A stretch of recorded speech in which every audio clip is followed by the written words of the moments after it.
From silence to strength. In a quiet village nestled between rolling hills and whispering winds, lived a girl named Lindiwe. She was an orphan, taken in by her mother's sisters after tragedy swept her childhood away like dry leaves in a storm. But the home she entered was not one of warmth. It was a place where love had long turned cold. Lindiwe was known for her silence, not because she had nothing to say, but because every time she tried, her words were crushed before they could breathe. "Why do you speak when no one asked you?" Aunt Namsa would snap. "Girls like you should be grateful, not loud." Aunt Thandi would add, her voice sharp as broken glass. So Lindiwe learned to swallow her voice. Days turned into years. She woke before dawn, her hands rough from chores, her back bent under burdens too heavy for her age. She cooked, cleaned, fetched water, and endured insults that clung to her heart like shadows. At night, when the world was quiet, she would sit outside under the stars. There, in the safety of darkness, she whispered her dreams, softly, as if even the wind might betray her. "I want more," she would murmur. "I want to be seen, to be heard." But morning always came, and with it, the silence returned. One afternoon, everything changed. Aunt Namsa accused her of stealing money Lindiwe had never even seen. The accusation spread through the house like wildfire.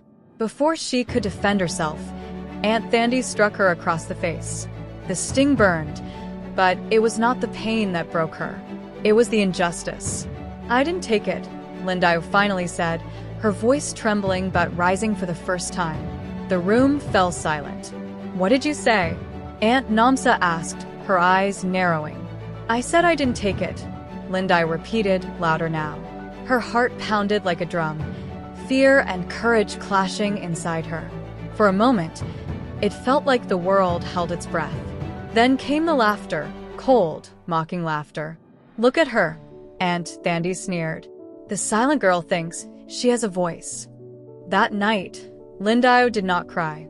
She packed her small bundle, just a dress, a piece of bread, and the courage she had found buried beneath years of silence. As the moon rose high, she walked away from the only home she had ever known. She did not look back. The journey to the city was long and unforgiving. Hunger gnawed at her, and strangers passed her without a glance. The city itself was loud, chaotic, and indifferent. No one cared where she came from. No one cared that she had once been invisible. At first, Lindiwe returned to silence. She worked small jobs, washing dishes, sweeping floors, keeping her head down, speaking only when spoken to. But something inside her had changed. The silence no longer felt like safety. It felt like a cage.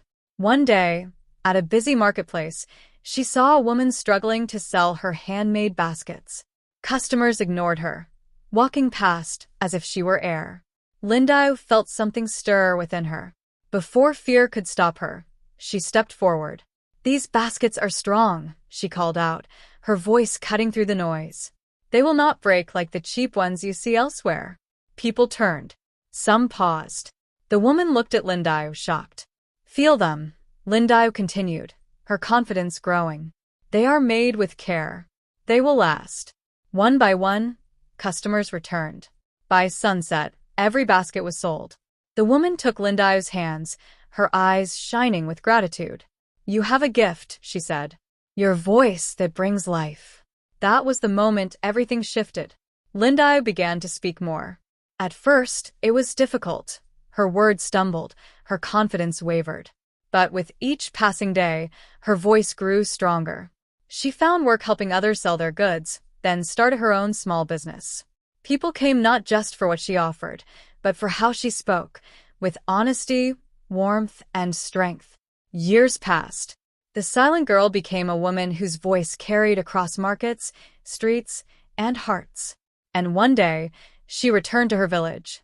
Her aunties stood frozen as they saw her, no longer bent, no longer broken.